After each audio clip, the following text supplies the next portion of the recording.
Hello and welcome to another episode of Tales of the Bizarre. My name is Roberto, but you can call me Alex. I'm the editor of the entire show. I am also the scriptwriter and even voice acting for the entire show. So yeah, I'm basically the man behind everything. And sorry for the long wait. It's just a lot of stuff happened and a lot of stuff been happening, but I've been really trying to get this episode done and finished, and I finally finished it. And I just hope y'all like it. If even you smile or laugh or even found it entertaining, then I think my hard work was worth it. And here's the episode, and thank you so much for listening. This story starts off with 4 friends going on vacation during spring break.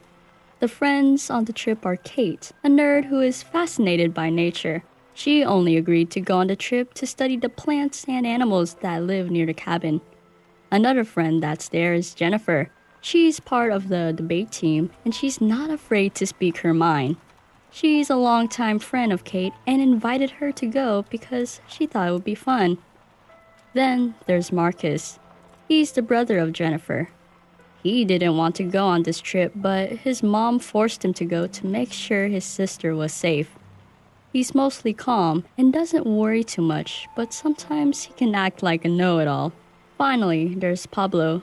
He's a friend of Marcus and was invited to the trip because he didn't want to be the only boy there. Pablo plays for his college football team, but he's been dealing with his stuff at home and thinks a trip could help him get his mind off things. They park their car in the driveway and get out. They notice that this cabin is not a normal cabin. It has a fireplace, a second floor, 4 bedrooms, 2 bathrooms, and electricity. Yo, this place looks sick. It has a TV and everything. Calm down, Marcus. We're not just gonna stay here for all of spring break. We're finna go out and do stuff. Maybe do a bit of camping. Why would we want to do that? We have this amazing cabinet. It has everything you will ever need. It even has cable. Yo, Marcus, want to go upstairs? I want to unpack already.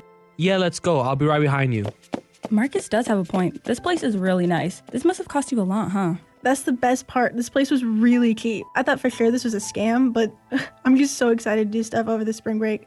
Guys, come and look at what I found. Kate and Jennifer go up the stairs to Marcus's room, where they see Pablo standing next to Marcus holding a VHS player and a VHS tape that has the words "Do not watch" written on it. Marcus, put that back. That's not yours. Come on, this looks cool. Where did you get it? We found it in the closet. Put it back. That's probably from the last people who rented this cabin. It might have been important. Come on, aren't you even a little bit curious about what's in this tape? I mean, it literally says do not watch. Why would you not want to watch it? I mean, I am a bit curious. See? Come on, Jennifer. We all want to see it. Yeah, come on. Fine, but just so you all know, I think this is a very bad idea. They all walk down the stairs, hook up the VHS player to the TV, and put on the tape. It shows a person holding a camera, running in the forest, breathing heavily. He has the camera mostly pointed to the ground, but sometimes he would point the camera behind him. When he does, they see a black figure chasing the person. Eventually, the guy falls, dropping his camera, but they can see the man on the floor. The black, shadowy figure catches up to the guy and is seen lifting up his axe above his head. The guy on the floor turns around, putting his hands in the air and screams. The VHS tapes ends right before the shadowy figure is about to strike the guy. Oh my god. We need to call the police. Lame. What? Guys, calm down. This is clearly fake. Look at what they're wearing. You think an actual killer would wear that? It looks like a costume. You could tell they were acting like the no was so forced. Y'all really thought it was actually real? I mean, it does look kind of real. But now that you mention it, it does look a bit fake. How is that fake? We need to at least call the police to be sure. Hey, Jen, maybe it is fake. I mean, why would the guy be recording if he's about to die? Exactly. Let's just get settled first, alright? Then later we can report the video to the guy who's renting it to us. Maybe he knows where it came from. Okay, but we have to report this. Even if it's a joke or something, we have to make sure. All right. They all go to their separate rooms to put their stuff away and rest from the long trip. It starts to get late, so Kate decides to go downstairs to brush her teeth when she spots Jennifer on the couch looking down. Jen, you alright? Oh, yeah, I'm alright. I was just... That's when Kate saw that Jennifer was holding the VHS tape in her hand. come on, stop worrying about the tape. We will turn it in first thing in the morning if it makes you feel better. I don't know. Something about this tape seems wrong. I feel like it's real, Kate. It looks too fake to be real. Now stop worrying, you're gonna ruin the whole trip. There's no point in worrying about anything right now. Just then, Pablo comes down the stairs and says, Have you all seen Marcus? He's not in his room. No. We thought he was with you. Oh my god, what if the guy from the tape took him? Jen, calm down, all right? Nothing bad is gonna happen to your brother. He's not picking up his phone. Out of nowhere, the power of the cabin goes out. Marcus, if this is some kind of sick joke, then we don't find this funny, so you better come out right now. Yeah, Marcus, stop being stupid and come out. They hear a window break from the kitchen, so they went over to see a rock on the floor and shattered pieces of glass. I know my brother. He wouldn't do this. What do we do? Let's just get out of this house and try to find Mark. Before Pablo can finish his sentence, they hear the front door bust through. Pablo takes a peek at the front door and sees a man wearing all black. He even has a full head black mask on with no holes, not even for his eyes. The person is also wearing a red face mask on top while holding an axe. Pablo goes back and whispers to them. There's a guy with an axe. We need to sneak out to the back and get out of here. They all agree and try to sneakily go to the back door, but then Kate sneezes. The killer looks back at the kitchen, sees them, then starts a chase. Come on, we have to go.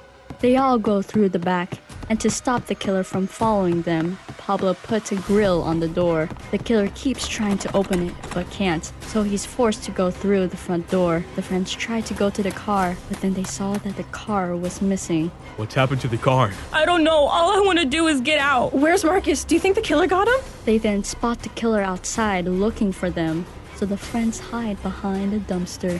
What are we gonna do? Look, calm down. You all have to go run and get help. I'll distract the killer so he won't chase you, and I'll look for Marcus to try to save him. We can't just leave you here. There's no time to argue about this right now. Just go get help, okay? We will, but Pablo, please find my brother. Pablo runs around making noises so the killer could see this and chase him. La la la la la la la la la la la la. The killer spots this and starts going after Pablo. The girls take advantage of him being distracted and runs away to go look for help. Hey, you know you look stupid wearing all those clothes, right? Aren't you hot in there? Pablo teases him to make the killer follow him. The killer, getting annoyed by Pablo, starts to run faster to catch up to Pablo. Pablo soon goes inside of the cabin, then upstairs. The killer sees this and follows, but when he gets to the second floor, he loses him. He starts walking around slowly to not make any noise to catch Pablo off guard. Back to the girls, they are walking across the road looking for anybody to help them, but they have no luck. We've been walking forever. Can't we just take a rest for a bit? No, Kate. My brother and his friend are in trouble right now. We have to get help to save them. Now stop whining. We have to look for help. Okay. Can you at least carry me? I'm not gonna carry you. Just then, they spot a car heading towards them. Oh my god, look! It's a car! Jennifer and Kate starts jumping up and down to get the car's attention. Hey, over please, here, please! help! Over here, please! The car stops in the road in front of the girls. The girls soon realize that this car looks exactly like the one they have. The window rolls down, revealing Marcus in the car. What are y'all doing here? Aren't you supposed to be in the cabin? Marcus!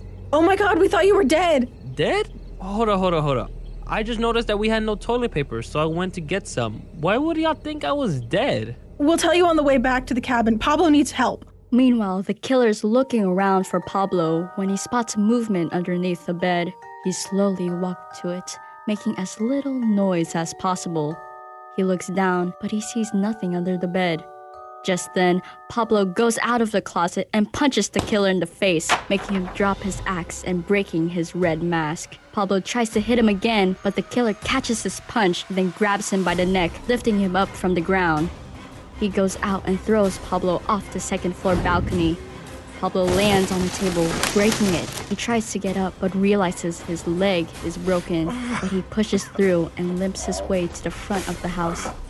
The killer goes back and gets his axe and follows Pablo to the front.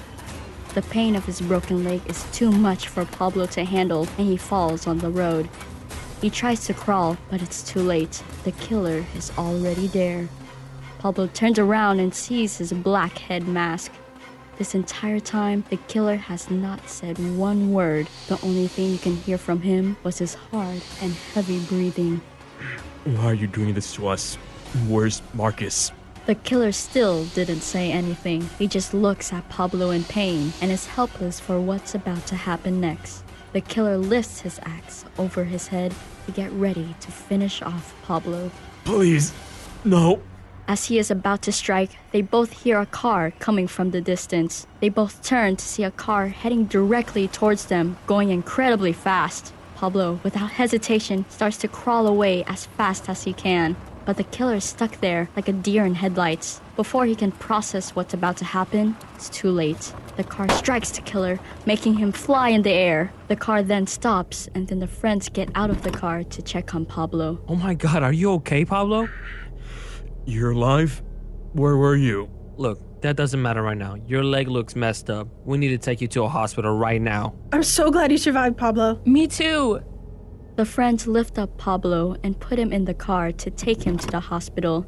Before they leave, Marcus reverses on the unresponsive killer that's been on the ground. Hey, don't look at me like that. This guy was trying to kill y'all. I wasn't making sure he was dead, alright? The friends drive off to the nearest hospital, and in a weird way, because of this, they all grew a bit closer.